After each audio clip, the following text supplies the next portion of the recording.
Bonjour, comment vous allez? J'espère que vous portez très bien. Alors moi, je me porte super bien et je suis ravi de vous retrouver. Vous êtes certainement déjà retrouvé dans une situation où vous avez un projet, vous avez un business en tête, vous avez un business en ligne que vous voulez démarrer, mais jusque-là, vous n'avez pas su poser le premier pas, vous n'avez pas démarré. Okay? Si vous vous êtes retrouvé dans cette situation, cette vidéo est faite pour vous. J'en ai déjà enregistré une dans laquelle je parlais d'une catégorie de personnes. Il s'agissait des boîtes à idées. Si vous n'avez pas encore regardé cette vidéo, je vous invite à la regarder et ensuite revenir sur celle-ci. Okay? Aujourd'hui, je veux parler particulièrement des perfectionnistes. Et oui, quand on est perfectionniste, on n'arrive pas à déployer tout ce qu'on a dans le ventre. On n'arrive pas à poser le premier pas, on n'arrive pas à lancer notre activité comme il le faut et dans les temps. Et notre projet reste finalement dans un placard. Dans le contexte du e-commerce, c'est qui le perfectionniste? Les perfectionnistes pourraient se caractériser par le fait de vouloir un site web, wow, super clean, avec tel aspect, avoir une application mobile et tout ça. Avoir un magasin, avoir une marque, avoir un logo, voilà. Tous ces éléments-là qui pourraient rendre parfait notre business en ligne. Voici un peu vers quoi vont s'orienter les perfectionnistes qui veulent se lancer dans le e-commerce. Okay?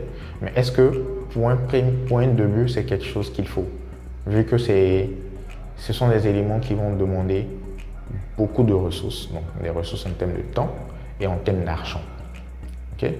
Sachant que nous sommes dans un contexte de débutant et que le temps, nous devons le manager et également nous devons limiter les risques en termes d'investissement. Okay?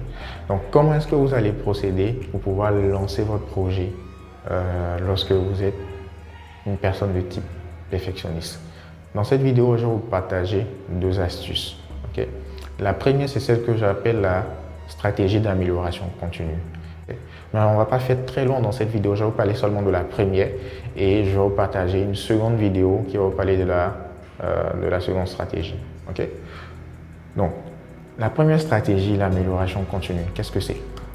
Je vais illustrer mon propos avec l'exemple de marques très bien connues dans le domaine technologique. Prenons l'exemple de Microsoft, cette entreprise qui construit le système d'exploitation Windows. Aujourd'hui, sur votre ordinateur, vous êtes à Windows 10 ou peut-être une version beaucoup plus améliorée. Okay? Mais imaginez il y a 10 ans en arrière, quelle était la version de Windows? Windows Vista, Windows 7, Windows 8 et ainsi de suite. Donc vous remarquerez que chaque année ou chaque 2 ans, cette entreprise-là sort une nouvelle version de son système d'exploitation. Okay.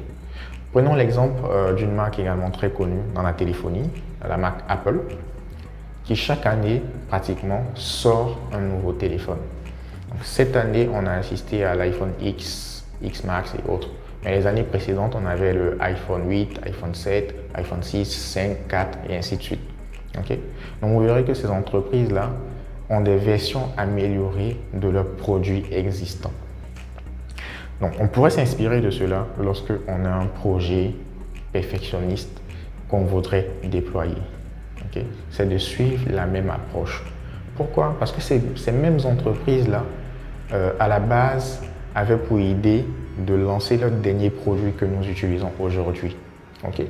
Mais pour les questions de temps, de budget, elles ont lancé des versions simplifiées et au fil du temps, se sont améliorées. Pourquoi est-ce qu'il faut lancer des versions simplifiées?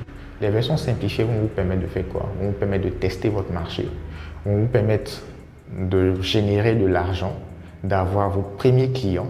Donc déjà, 3 avantages à lancer une version simplifiée.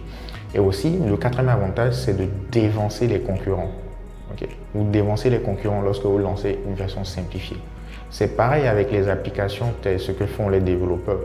Ils lancent une version et après, ils font une mise à jour. C'est ce qui arrive avec vos téléphones Android. Il y a des versions qui se mettent à jour à chaque fois, à une certaine période. Okay?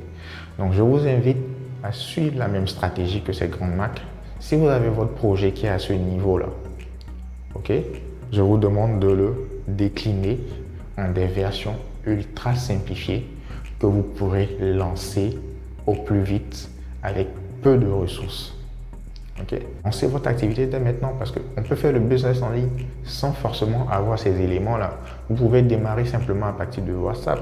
Vous pouvez simplement démarrer à partir des réseaux sociaux et plus tard arriver à votre idéal qui serait d'avoir un site web, un magasin et une marque reconnue.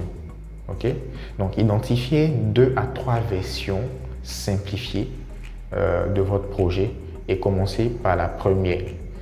Quand vous aurez acquis vos premiers clients, quand vous aurez reçu les feedbacks des clients, quand vous aurez généré suffisamment d'argent pour pouvoir vous autofinancer, lancez la seconde version. Vous faites pareil. Vous agrandissez votre base de données de clients. Vous allez recueillir encore des feedbacks pour vous améliorer. Vous allez encore générer de l'argent pour pouvoir lancer la troisième version et ainsi de suite et ainsi de suite. Voilà. Donc voici ce que je voulais vous proposer aujourd'hui. Alors si vous avez aimé, likez, commentez et partagez la vidéo à toutes les personnes qui sont indécises, qui n'ont pas encore fait le premier pas et qui souhaiteraient se lancer dans l'aventure du business en ligne. D'ici là, restez connectés pour la prochaine vidéo et à bientôt. Bye.